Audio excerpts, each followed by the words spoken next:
All right, we got an interesting video here. This is from Question Period today, and a couple of star Conservative members of Parliament just absolutely destroyed the Housing Minister, Gregor Robertson, and his colleagues. So let's take a look at this. Now, before we do, please don't forget to like and subscribe, as it really does help grow the channel. Let's get into it, and then we'll talk about it. Gwillimbury. Mr. Speaker, the Liberal Housing Minister says he doesn't want house prices to go down. While everyday Canadians are priced out of a home, he says he's focused on protecting people's assets. Well, now we know why.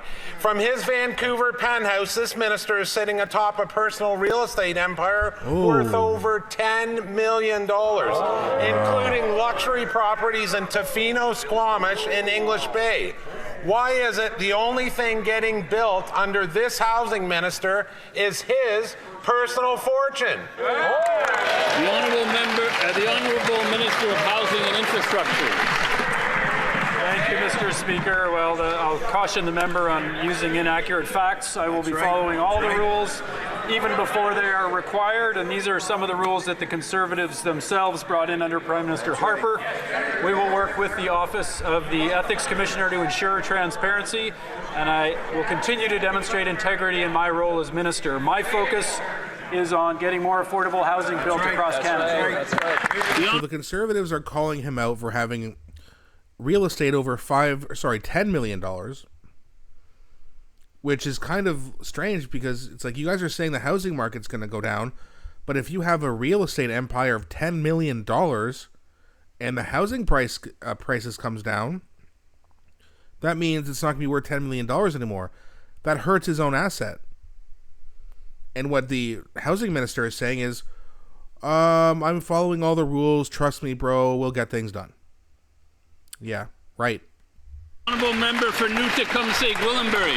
Liberals are just like Adams. They make up everything.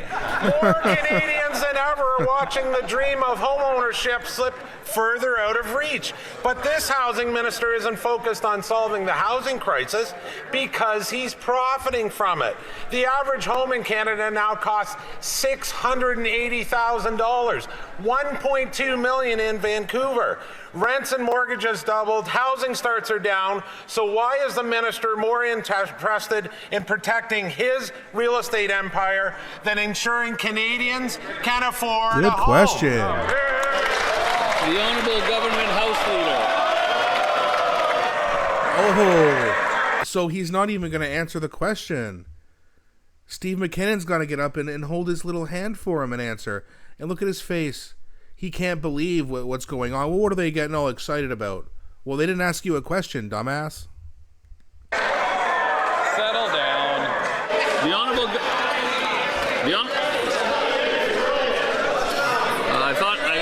I thought we wanted to finish question period on time. The Honourable Government House Leader. Mr. Speaker, the Minister of Housing, indeed all ministers and members of this House, live under some of the most stringent ethical requirements that require disclosure and transparency. As that member knows very well, the Minister of Housing is obviously complying with all of those rules, will continue to do so, and at the same time, he will continue working on providing housing opportunities for Canadians. That's why he's there. That's what he's going to do. The Honourable Member for Leeds, Grenville, Thousand Islands, Rideau Lakes. You'll have to excuse us if we don't take the party that's been known for serial ethical lawbreaking at their word when the Minister of Housing, who said that house prices don't need to come down, is sitting in a $2 million penthouse on a multi-million-dollar real estate fortune while he's telling Canadians that they're okay to just stay in their parents' basements. Canadians want to know why this minister wasn't transparent, didn't answer the question in Committee of the Whole, didn't answer the question when the member previously asked, and we don't think that he answered it honestly when he gave an answer to the Ethics Commissioner. Why won't this minister come clean and tell Canadians the truth? The Honourable Government House Leader. By the way, Michael Baird is one of the best. I mean, he's fantastic. I mean, he just absolutely destroyed the Liberals there and made a very good point. And he also helped get a motion passed so that Canadians are apparently going to get some of their money back from that Arrive scam app that cost $60 million. So good on Michael Barrett. Let's keep going. Why won't this minister come clean and tell Canadians the truth? The Honourable Government House Leader. Mr. Speaker, the minister quite literally just gave the answer on the floor of this No, he House. didn't. That member knows, as do his colleagues, that we live under ethical guidelines that are among the most stringent in the world. They govern all the members of this House. That minister is in full compliance with all of the rules. That member knows better. The Honourable Member for Dufferin-Caledon. He's in compliance with his multi-million-dollar real estate empire. That's the only thing he's in compliance with while people are living in tent cities. This minister has said the housing market is working just fine. This from a real estate tycoon. While he has a $2.4 million penthouse in Vancouver, a $5.6 million lakefront property, and a $3 million estate in Tofino. You think housing prices are going to go down? No way! It's not in his financial interest for them to go down. How can anyone believe this minister will do anything for housing when it's in his vested interest to keep his real estate portfolio high and Canadians intense? That's right. And they're going to respond one more time with, oh, we follow all the ethical rules. Yo, Canadians, $60 million, buddy, based off of bad ethics. Arrive can, or Arrive scam as it's properly referred to as, give me a break. Ethics? Did you follow ethics when you froze people's bank accounts? Were you following ethics when you let a housing market collapse, like et cetera, et cetera, et cetera?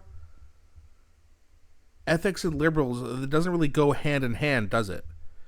And again, I'm just really glad that we got a bunch of conservative MPs who are really, really strong, like Michael Barrett and others, who just hammer the liberals every chance they get, and it's needed. Because more and more Canadians are watching Question Period these days. And clips like what I'm posting and what a lot of other people post get lots of views all over the place, and people are waking up.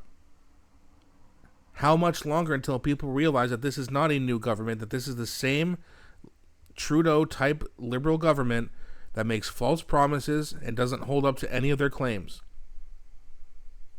They lie, they project, they say nice things, and they criticize people when they vote down their bills because they made it they had some nice little title. Oh, it's the Online Harms Act, which is really a censorship bill. It punishes thought crime, basically. Yeah, oh yeah, more ethics. Something else that's more ethical here from the liberals, right? You're so ethical. Give me a break. There's not a damn thing that's ethical about the Liberal Party, and it starts at the top. But let me know what you guys think. I thought that Michael Barrett and the other two Conservatives did a great job exposing Gregor Robertson to the point where he couldn't even answer the question anymore. Steve McKinnon had to show up for him and hold his hand. Please don't be shy. Let me know what you think. And please, again, don't forget to like and subscribe. It really does help grow the channel. Thanks for watching, and I'll be back shortly with a new one.